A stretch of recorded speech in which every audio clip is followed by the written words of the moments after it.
very important that I get 30 seconds of silence before the show starts so I can think about what I'm about to say.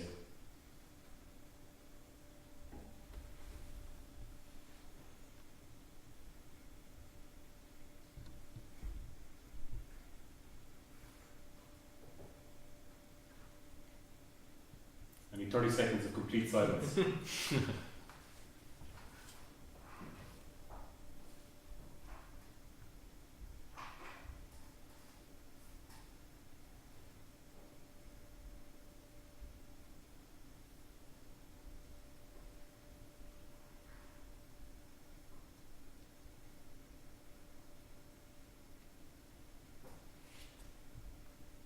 What's politics now? Yeah? Democracy is being eroded. Long lines of credit here, there. But we're okay. We're kind of okay. It's like once when I was in secondary school and we used to hitchhike home on Thursdays because we had a half day. And I'd gotten as far as the Zelton Cross, me and my friend.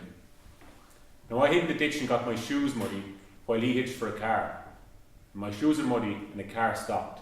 James Beasley, nice man with a B&B like my mother. He was a good guy. We tricked him, but so what? We laughed and we got into the car. I sat into the back seat. I destroyed his car with my shoes. He asked me about my mother and about my friend before dropping us home.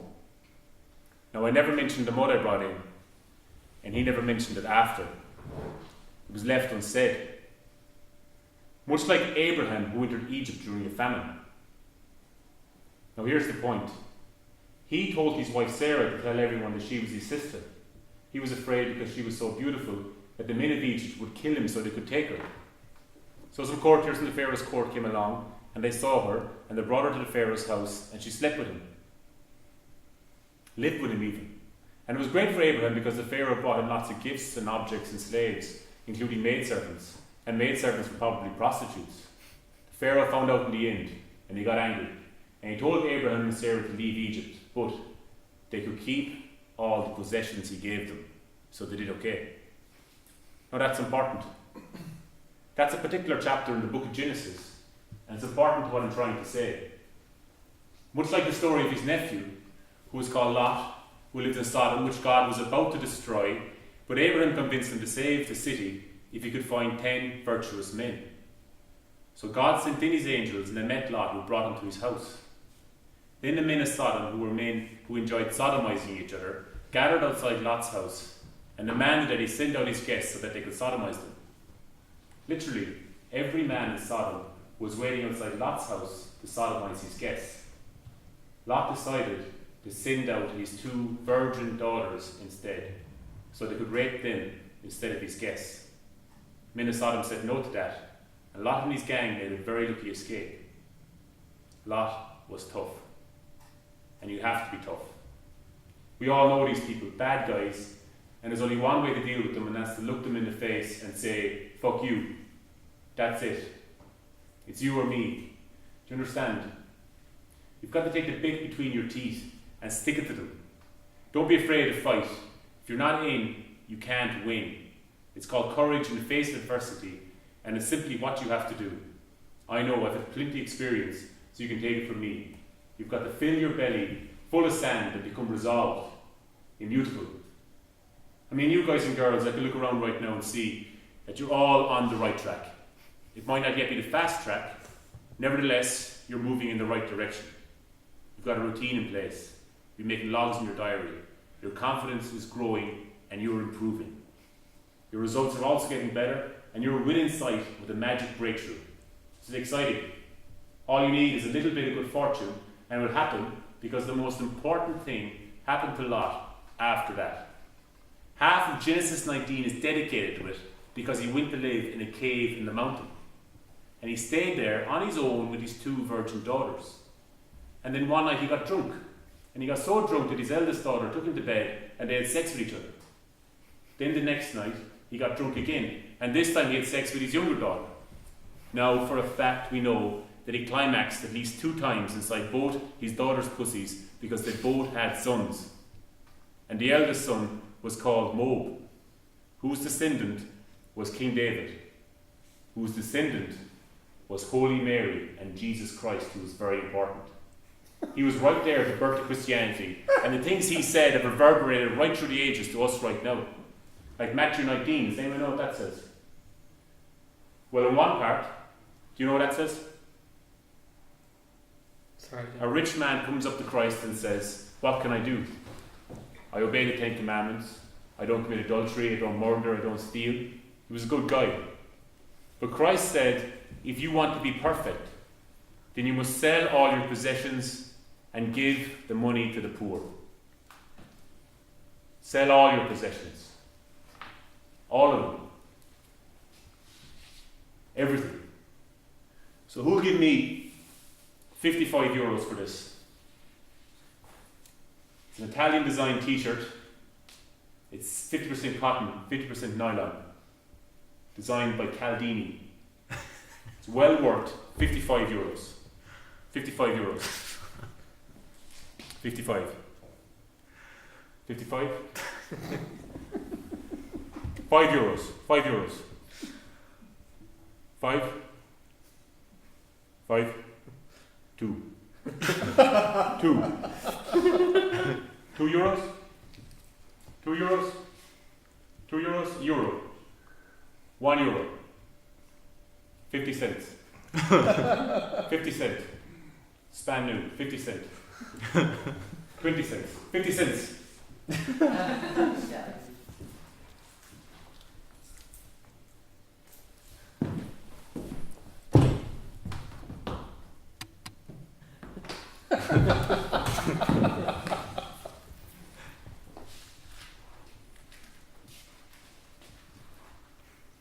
That was an auction.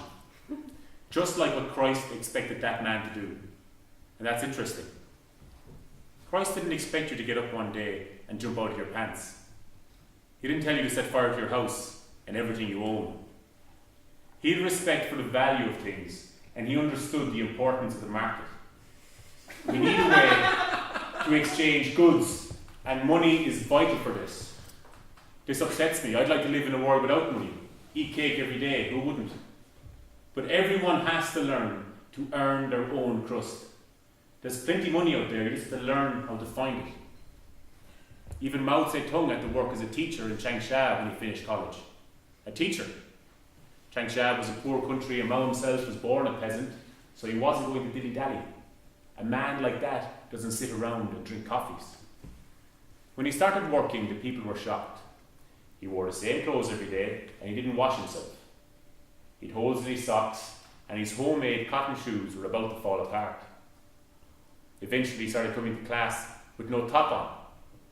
When the people asked him to dress more appropriately, Mao declared that there is nothing scandalous about nudity. Consider yourselves lucky you don't come to class stark naked. Mao didn't care, because that's what a real leader is like. He set up the Chinese Communist Party just like that, and that's the biggest organization on the planet today. The next biggest organization is Walmart. Now, what we need to ask ourselves is, what are we actually doing, moment to moment, to not see what is so obvious? Sometimes we get a taste of it, and that reminds us of what we are trying to find, or what our true desire is. But our day-to-day reality are just the things that are not it. And by looking at what's not it, what's not true, what's not long-lasting, we can begin to back ourselves into a reality where we need help. Now I need a volunteer to continue.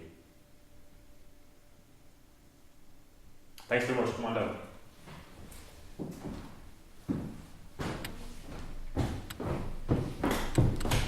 I want you to bring that basket from over there to the side of the room, please. Okay, while we're waiting, I'll tell you what happened today. I was in the library and a middle-aged man sits next to me. He was dark-skinned, a Spaniard, I think. I don't care, but he starts chewing gum really loudly. I don't care too much, but he starts blowing bubbles. You know, like...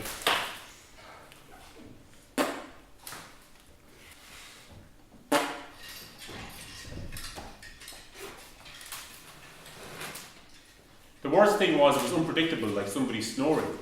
So I turned to him and I said, "That's really loud, those taps."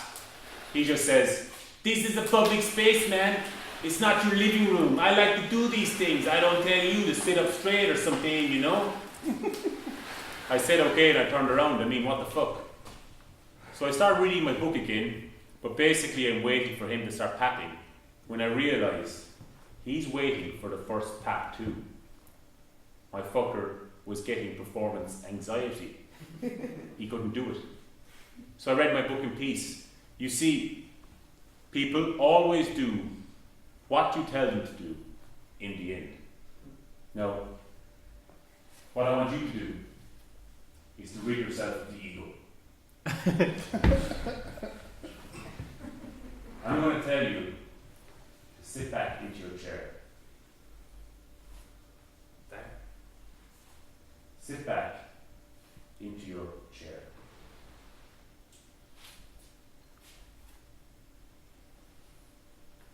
Is that your chair? Wow, are any of these my chair? You paid for a ticket. Okay.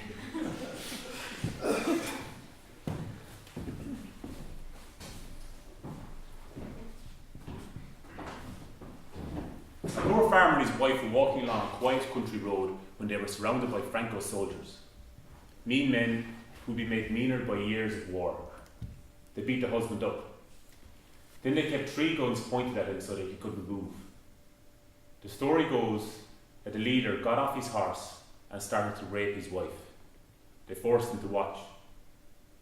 Before he got going, the leader noticed that the road was dusty, so he ordered the farmer to come over towards him to keep his hands over his testicles so they don't get dusty. He then raped the woman. When the soldiers left, the woman was in shock, but her husband was laughing. "I've just been raped, you've been beaten, and all our money has been stolen." "I know," said the husband, "but I only pretended to keep the dust off his balls." You see, the farmer had actually won. Resistance is possible in almost any circumstance, so you can imagine how tough a job Franco had to keep the entire country of Spain under control. He'd won the civil war fair and square, but then he had a responsibility to bring order to the state, even for those who didn't support him in the first place. This might have upset him, but there was nothing he could do about it, because if you find yourself in charge of a group of people, be it a country or a city even, and they're used to living freely and doing things their own way, and you don't destroy them, then they will destroy you. Because every time they get a chance to rebel, they'll be thinking about their history and their customs and all this, and no matter how long you wait or how nice you are, they will never forget. So whatever you do there, or whatever you provide, if it isn't to persecute or disperse them, then their customs will never be forgotten, and they will always resist you, and they will never change. Henry Ford never forgot this. He's famous, but we all know his story. He didn't invent the car. Nobody invented the car. Nobody invents anything. Okay, that's fine. Now, Henry Ford didn't invent the car. The things he did do, if he didn't do them, then somebody else would do them eventually anyway. But he got there first, and he made a lot of money, and that's smart. He found a way to make a car cheaper. He offered his factory manager a $40,000 reward if he could make 60,000 cars in a year. By Christmas time, he'd done it. He then paid another man, William Avery, to find a way to make even more cars. This man proposed placing the cars on a conveyor belt, and at each stop a new part was added, which meant that his factory could now make 1 car every minute. Now, it might seem straightforward, but it's actually quite tricky how his factory creates surplus value, which for the owner has all the charms of a creation out of nothing. Let me explain. If a factory can make 1 car every minute, and there's about 1,000 people working in the factory at any one time, then it would help if somebody could tell me how many minutes of labour went into the making of a single car. So the factory can make 1 car a minute. You have it? Does somebody say something? 1 car a minute, and there's 1,000 people working in the factory. It took 1,000 minutes to make a single car. 1,000 minutes is 16 hours and 40 minutes. But of course, the raw materials for the car would take time to build as well. On average, he spent about $20 on the raw materials for each car.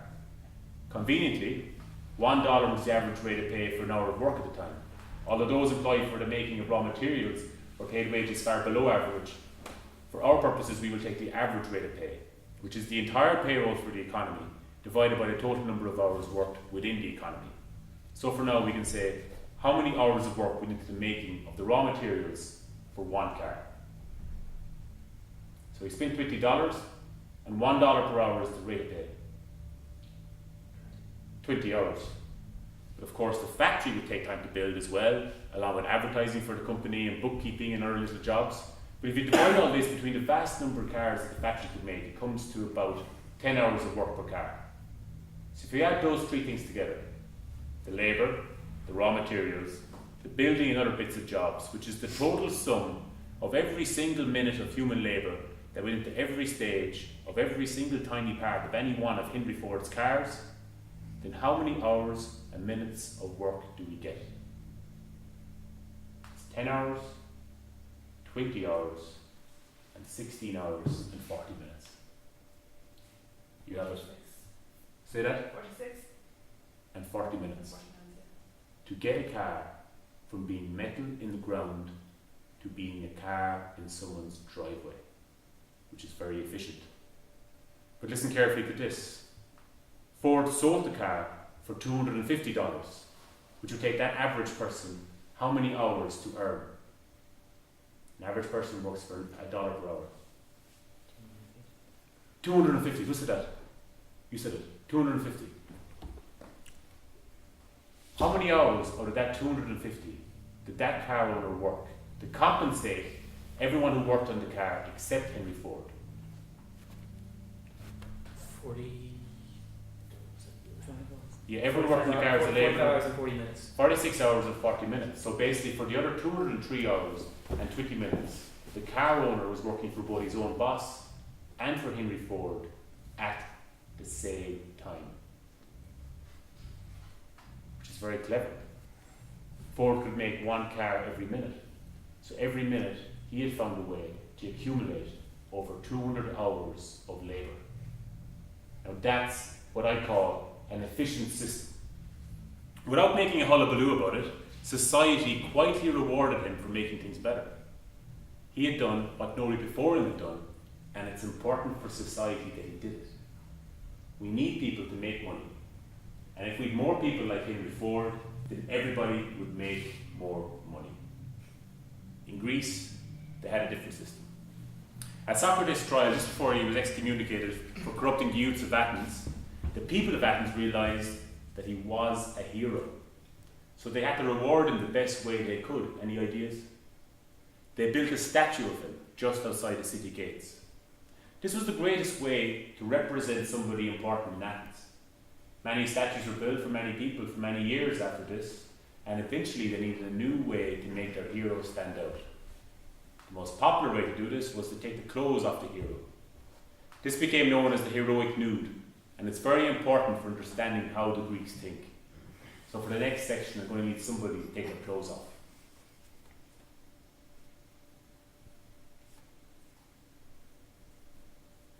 Underwear is fine.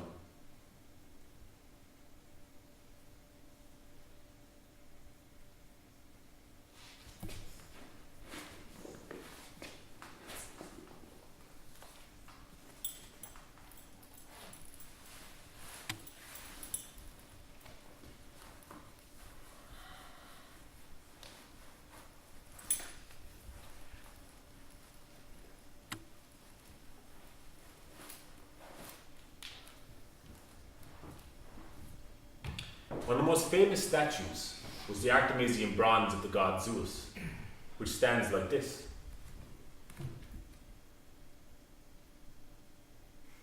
Which is interesting.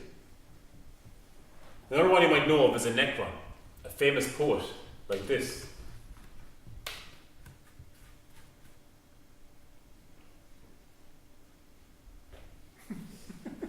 And then there was Harmodius,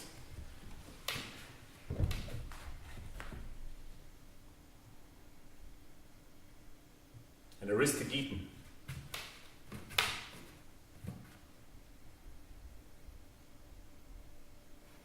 Look at the posture, which is always very upright and commanding, which makes sense. But if we look at Da Vinci though, he only painted one naked man, St. John in the wilderness, who was sitting like this.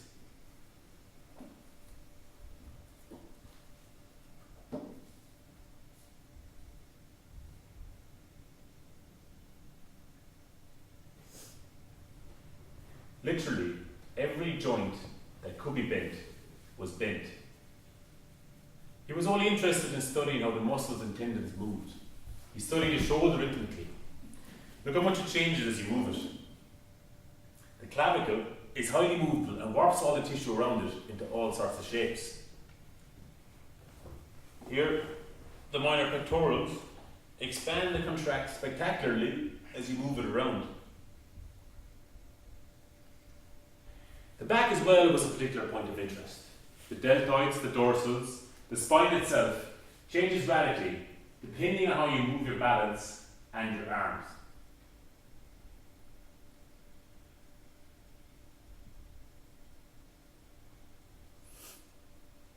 Leonardo worked so hard working out how the body worked because he was an ideal homosexual.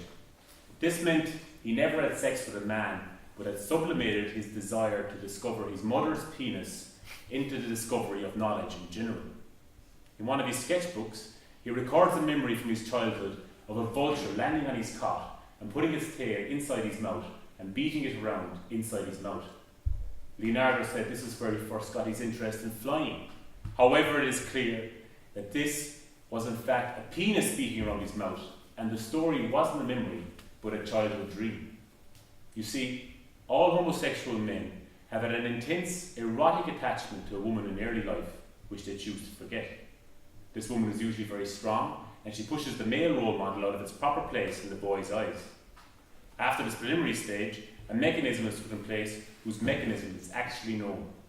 The boy's love for his mother cannot continue to develop any further, it succumbs to repression.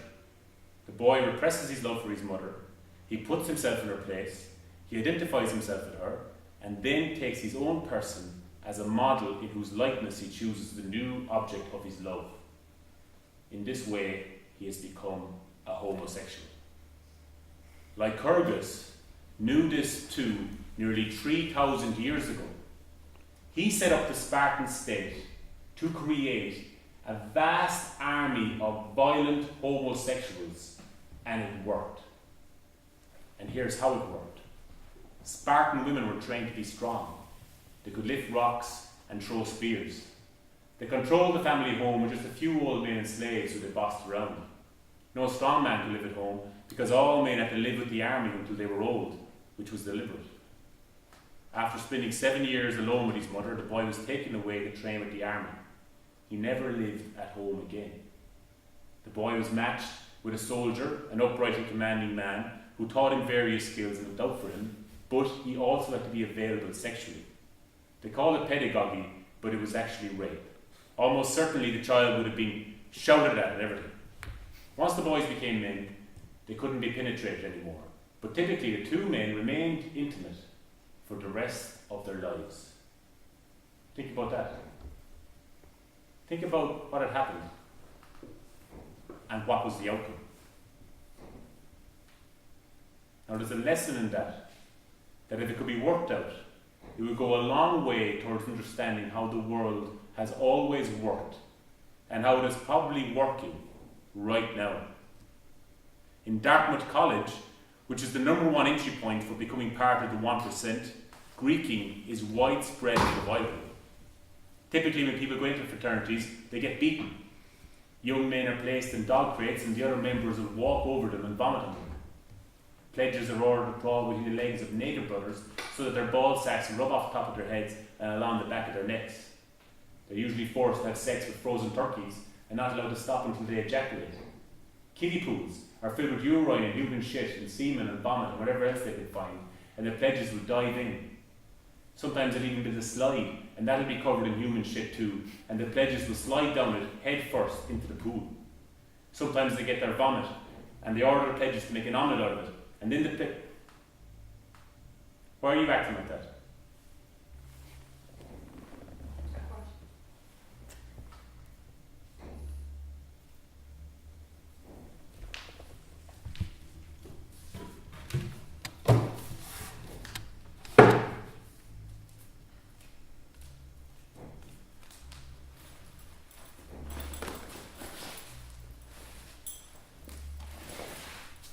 You got my shirt.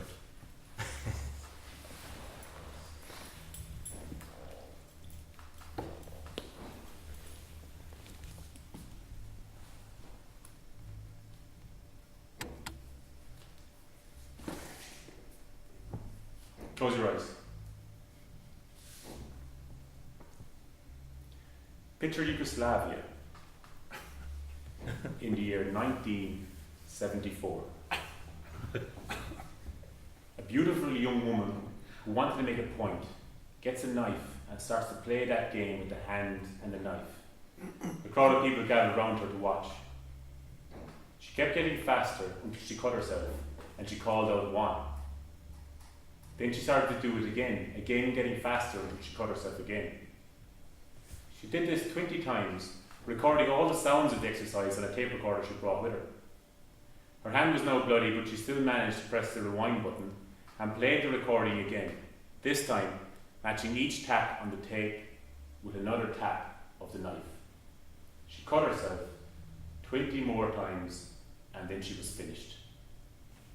At no point did anybody in that crowd try to stop her. This was Yugoslavia, and it was communism, and anyone could do pretty much whatever they wanted to do, really. And that was the problem. Tito was in charge of that country, and he was a great man. He was handsome and he was kind, and you knew that he was kind because when he smiled like a good guy. He'd fought the Nazis during World War II, and when Stalin tried to take over, he kept him out too. He then set up a system of socialism called self-management, which allowed everyone to be as free as they wanted. He wanted to take care of everyone, and everyone wanted to take care of him. When things started to go wrong, nobody wanted to tell him. It was more important for him to think everything was working well, than for it to actually work well. They wanted his approval. In 1979, at the age of 87, he addressed the IMF and declared that the success of his country was evident in the deficit it ran, $3.4 billion, and that all countries should follow his example and run their countries the same way. He didn't understand that this meant his country was banjaxed. When he died the next year, it was too late to fix the problems, and the country started to fall apart. Eventually, they started slaughtering women and children. 109,321 people were killed by the army.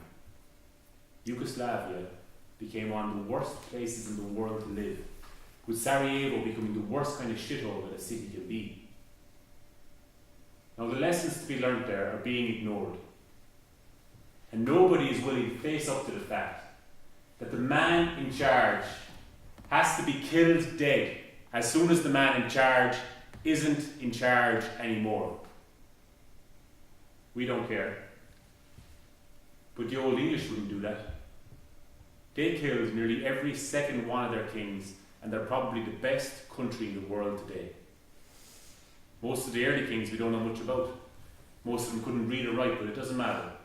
Basically, when the Saxons invaded England, they found a hard-working people and a productive country. They just needed to organise themselves in an efficient way so they could extract the wealth off these hard workers. These Saxons were smart, and they worked well together, and in 774 they had the idea of the King of England. And this worked well, but when his son took over it didn't work anymore, so they killed him after 30 years. After 16 weeks. After another 30 years they tried it again, but this time when he came back from a pilgrimage to Rome, they were about to kill him, but the king just handed over his throne instead. We don't know much about it, but 5 sons in a row took the throne, and they were all dead within a few years. When the final brother died, they gave the throne to his son, and then his son took over, but he only lived for 16 days. But at this stage they decided that a king of England was a good idea, so they replaced him. So his brother became the next king, but he was killed in a battle. So they gave it to his brother, who was murdered. Then another brother took over for a good while, and they liked him, but he didn't have any children, so they gave it to his nephew instead. But this nephew was nervous because of all the other nephews and cousins that could replace him, so they gave out more gifts than any other king in Europe before him, but they just thought he was weak, so they killed him after 3 years and gave the throne to his younger brother. They made his sons have a fight over who should succeed him. The eldest son won, but they killed him after a few years anyway and gave the throne to his younger brother. He was killed by a Viking though, who married his wife and made himself King of England. He did well, and his 2 sons took over, but they both died on the throne, so his stepson took over instead. He was the son of his wife and the previous King of England who'd been killed by a Viking. They liked him because he wasn't a Viking, but then he married a Viking. When he died, his brother-in-law, who was a Viking, took over, but he was killed by a cousin of the previous king who came over from France. This guy did well and managed to rule very good, and his son was allowed to take over, but not his eldest son. His 4th son was the one that was picked, but he got shot in the heart before he was married. Then his brother died of food poisoning, but his son wasn't allowed to take over. They gave it to his nephew instead. But then they didn't like him after a few years either, and they only let him reign so long as he didn't pass it on to his sons. There was a lot of fighting when he died, and his first cousin's son became king. They then got his eldest son to try to kill his own father to get the throne, but he failed, and his brother became king instead. But this king spent a lot of time abroad, so they gave it to his younger brother while he was away. But this king didn't work out either, so they poisoned him, and one of the king's poisoners took charge of the country until the king's son was old enough to be tested out. But this king was also bad, so they locked him up until his son could be tested out. This king did a good job and managed to take over Scotland, but his son wasn't liked at all. He was a dandy, so his wife and her partner forced him to hand the throne over to his son, who was probably not his son, but his wife's partner's son. This was fine, and his grandson took over, but he was no good, so they killed him and his cousin became king. And then his son, fine, but his son wasn't any good, so they executed him and replaced him with his cousin. When he died, they killed his 2 children and his brother became king. He didn't last long though, and a distant cousin was brought over from France and killed him in a battle. He did a good job, and his son too, who gave the throne to his grandniece, but they wanted his daughter there instead, so they killed her after only 9 days in the job. Then her sister took the throne. Then her cousin came down from Scotland and became king. His father had been murdered, and his mother died in an English prison, but he remained on friendly terms, but his son wasn't liked at all. He got in trouble and had his head cut off by Oliver Cromwell. After that, they never again had a king of England, and they did okay. They took over 1/5 of the world, and they called themselves Great Britain. Okay, we'll have an interval now for about 5 minutes.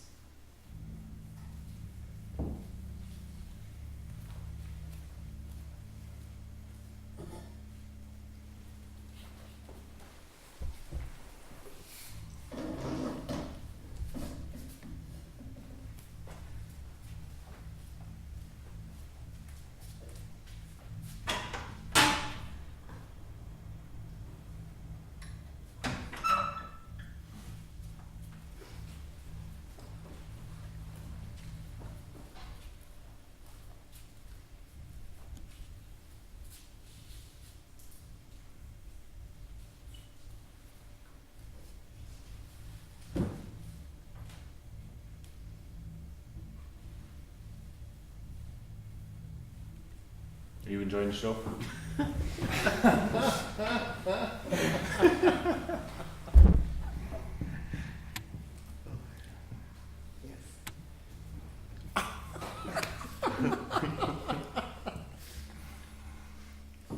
Why do people enjoy things? That's a good question. What happens when you enjoy? You're enjoying something right now. What's happening to you that you're enjoying it? Entertaining me. Entertainment.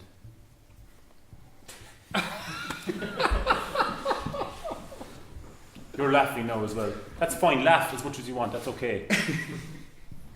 But why do you laugh? Because it's funny. Sounds like some things can't be explained.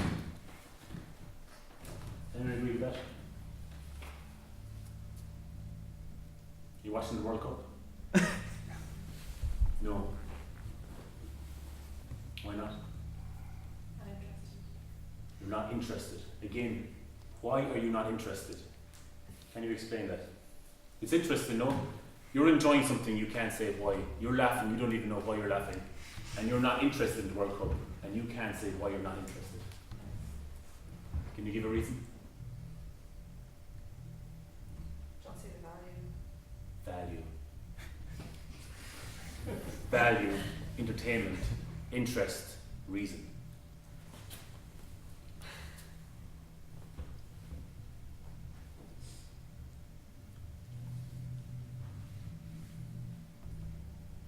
What's the best bit of the show? The interval. What's happening right now?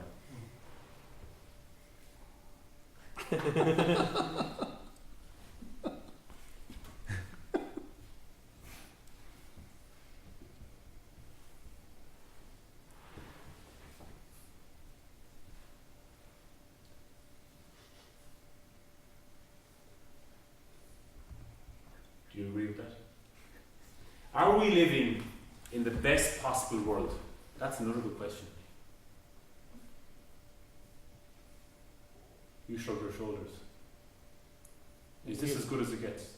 We have no way of knowing. He said interval was the best thing. As in, what's happening right now is the best. That's what he meant. He said, forget about the past, forget about the future. Enjoy what's happening right now. Is this as good as it gets? Not this show, in the world. All over the world. Is this as good as it gets? That's what I mean. We have no way of knowing if this is the best. way of knowing. We have no way of knowing if it's the best possible world. Why not? Seriously, why not? Because we don't have I don't know the better way to put it. You need like some time machine or something or some be able to see into other dimensions or other possible worlds. How about the news? You see everything that happens in the world in the news. But you don't go on to the news, turn on the news and say, oh, everything's fine in the Ukraine, everyone's really happy there, or Yugoslavia was great. It's like, this isn't the best possible world, because if it was the best possible world, there wouldn't be as much. Perfect, yes. This is not the best possible world. You just said it. You started off iffy. You shrugged your shoulders, you didn't know. Class. Thank you. Interesting though, Yugoslavia. What else did you mention? The Ukraine, what's going on? Ukraine, Iraq, everyone's talking about Iraq. What else do you think people should be talking about? Like Syria. No one talks about Syria, do they? When was the last time you talked about Syria? Anybody, just say it doesn't matter who answers that question. Last summer. Last summer, probably. Last summer. You heard the story of Enid Mahu? He was a nice guy, young, in his 20s, and his father was living in Zabadani, and he was Zabadani, Syria, and he was helping him because he wanted a couple of monies for a holiday. Suddenly, a white van pulled up in front of their shops. 6 men, armed men with beards, come inside and said to him, "Are you Imad?" He said to them, "Yes." They said to him, "Come with us." He said, "Do you have a paper of authority to arrest him?" They said, "You're not in Switzerland," and slapped him in the chest and put him in the car. They beat him and kicked him in the face.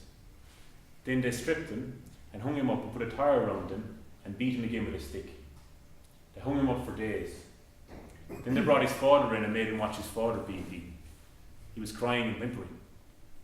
They used electric shock until just before he died, and then they shouted in his ear for a long time. They tied up his feet and they made them watch them beat the soles of his father's feet so hard that his toenails started to come off. They got a 13-year-old boy and they made him watch as they shot a hole in both of his arms and then had his penis cut off while he was still alive. His name was Himza Ali Khatib, and he died after that. They made him watch a 12-year-old girl get raped and beaten. They raped a lot of people. They got a cement drill and they made him watch as they slowly drilled into the bone of a man's arse, shouting in his ear, asking him questions. They got pincers and started to remove the muscles from the leg of an 18-year-old. Our minds are always open to new experiences. That's why we go backpacking. We need to experience love, and we need to experience loss. We need to experience growth, and we need to experience death. Torture is another form of human experience, and it has existed forever. Our brains are designed to experience it. But our brains are also designed to not experience it. My grandfather died at the age of 91. From his birth in a field of birds to his death in his vegetable garden, looking out the same stretch of land and the same sea he always knew, and he never experienced torture. Nor did he know anybody who ever experienced torture. People might say he was lucky, but he was not lucky. Nobody here today is ever going to be tortured. It's not part of our lives, nor will it ever be part of our lives, so we shouldn't think about it. No ethical decision can ever be made by thinking about something that's not part of your life. We all know the role ethics played in the French Revolution. Literally, terror is an emanation of virtue.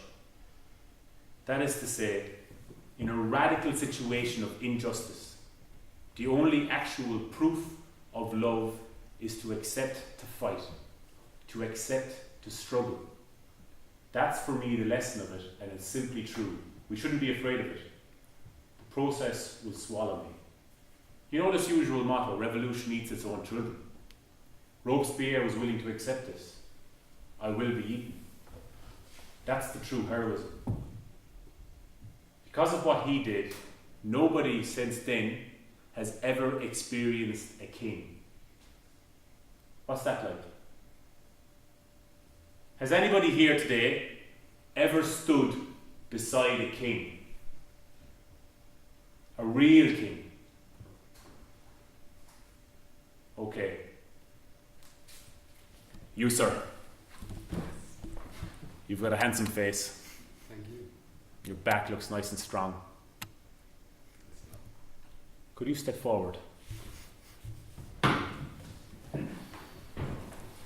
sit into the throne.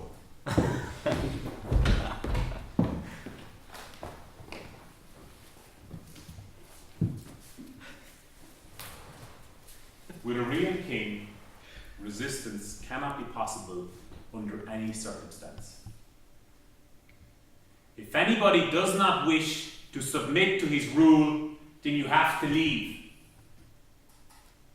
If you stay, then you agree to do whatever he wants you to do. And he can want you to do anything he wants. Does everyone agree?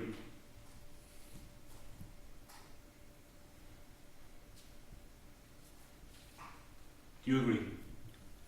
I'm not sure. You're not sure? No, Why did you agree so? I didn't. You have to leave. You're not the king. Do you agree to his rule or not? If He's you not don't the king. agree, you have to leave. There is no king. If you don't leave, then I'll have to leave. Alright, go on.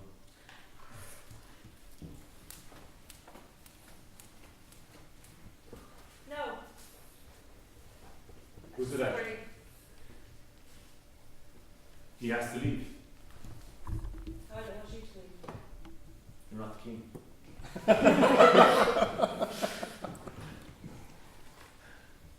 Well, we've got to leave. 5, 4, 3, 2, 1.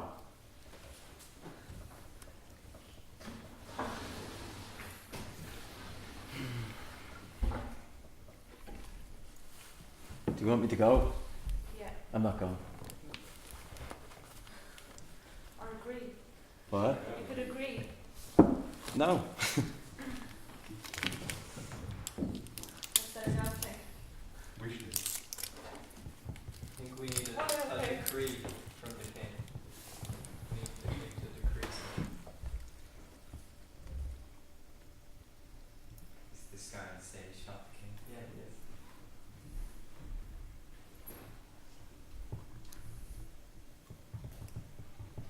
I don't think you should leave.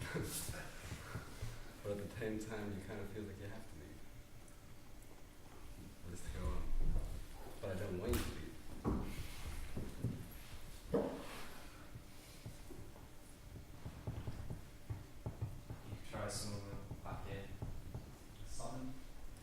summoning him back in. Good.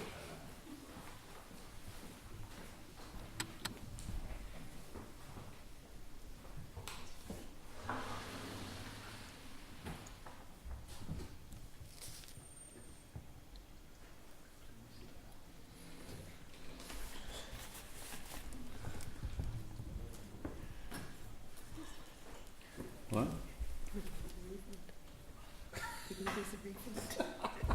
I'm not gone. This is your fault, you know. You realize that. Actually, he's not there. He went round. Coffee back into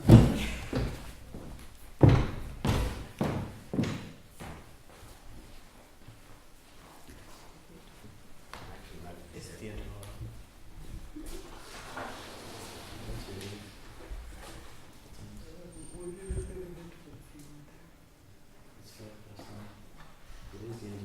It's the intro.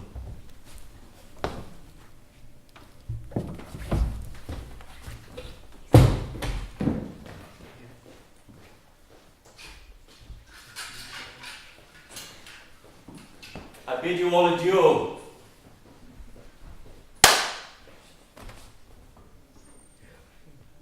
That's all we